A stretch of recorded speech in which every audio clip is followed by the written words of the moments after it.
This channel does not promote any violent, harmful, or illegal activities.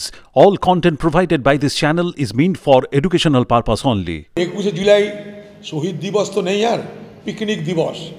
দুদিন আগে থেকে টিভিতে দেখবেন কত রকমের মাংস হচ্ছে, কত রকমের ডিম হচ্ছে, কত রকমের মাছ হচ্ছে, তাদের সব সাজ সরঞ্জাম দেখতে পাবেন। বোতলটা দেখা যায় না, বোতলেরও ছড়াছড়ি থাকে। তো স্বাভাবিকভাবে পিকনিক করতে যাবেই বিভিন্ন জায়গা থেকে। পয়সার দরকার, পয়সা কোথা থেকে পাবে?